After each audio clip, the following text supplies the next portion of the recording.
Doctor S Lakshmidevi ಅಂತಂದರೆ ನಮಗೆ ಲಕ್ಷ್ಮಿ ಅಂತಲೇ ಗುರ್ತು. ಕಾಲೇಜ್ನಲ್ಲಿ ನಮ್ಮ ಸೀನಿಯರು, ಥಿಯೇಟ್ರ್ ವರ್ಕ್ಶಾಪಲ್ಲಿ ನಮ್ಮ ಜೊತೆಗಾತಿ, ಬಹಳಷ್ಟು ವರ್ಷ ನಮ್ಮ ಜೊತೆ ನಾಟಕ ಇತ್ಯಾದಿ ಎಲ್ಲ ಮಾಡಿ ಒಂದು ಒಳ್ಳೆಯ ಹೆಸರನ್ನು ಪಡೆದು ಇವತ್ತು ನಮ್ಮಿಂದ ದೂರ ಆಗಿದ್ದಾಳೆ. ಅವಳ ನೆನಪಿನಲ್ಲಿ ಅವಳೇ ಬರೆದಿರುವಂಥ ಈ ಒಂದು ಕವನವನ್ನು ವಾಚಿಸ್ತೀನಿ, ಕೇಳೋಣ. ಭವದಾವ ವಾಸನೆ ಅರಿಯದ ಭೂಗರ್ಭದ ಮೊಳಕೆಗೆ ಎಂದು ತಾ ಹೊರಬರವೆನೋ ಎಂಬ ಚಿಂತೆ, ತುಡಿತ, ಮಿಡಿತ. ಬೆಚ್ಚನೆಯ ಸ್ಥಿತಿಯಿಂದ ವಿಶಾಲ ಪ್ರಪಂಚಕ್ಕೆ ಕಾಲಿಡುವಳ್ಳಿ ಅಳು, ನಗು, ಕೋಪ. ಭೂಮಿಯಲ್ಲಿ ಬೀಜ ಒಳಗೇ ಬಲಿವ ಸೆಳೆತ, ಮೊಳೆತಂತೆ ಭಾಸ. ಬೆಳೆದು ಹೆಮ್ಮರವಾಗಿ ಫಲಪುಷ್ಪ ಪಡೆದಂತೆ ಗ್ರಾಸ. ತೋರಿಕೆಯ ನಗು, ಹುಸಿ ಮಾತು, ಎಲ್ಲವನ್ನೂ ಬಲ್ಲೆನೆಂಬಂತೆ ಬಟ್ಟಲ ಕಣ್ಣ ಸನ್ನೆ.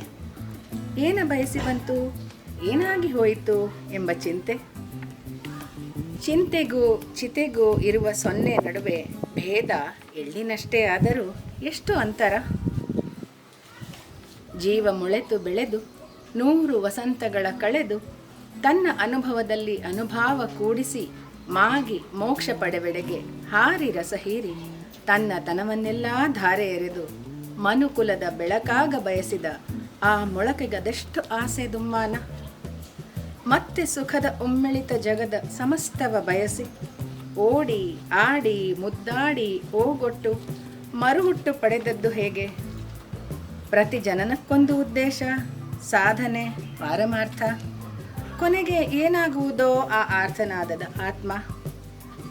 ಜೀವಗಳ ಬೆಸೆದು ಹೊಸೆದು ಹೊಸ ಸೃಷ್ಟಿಗೆ ಕಾತರಿಸಿ ಮಿಡಿದು ಜೀವ ತಳೆದು ಮತ್ತೆ ಒಂದಾಗಿ ಬೀಗಿ ಮುನ್ನುಗ್ಗಿ ಹಿಂಜರೆಯಬಲ್ಲ ಇದರ ಸೆಲೆ ಅಪಾರ.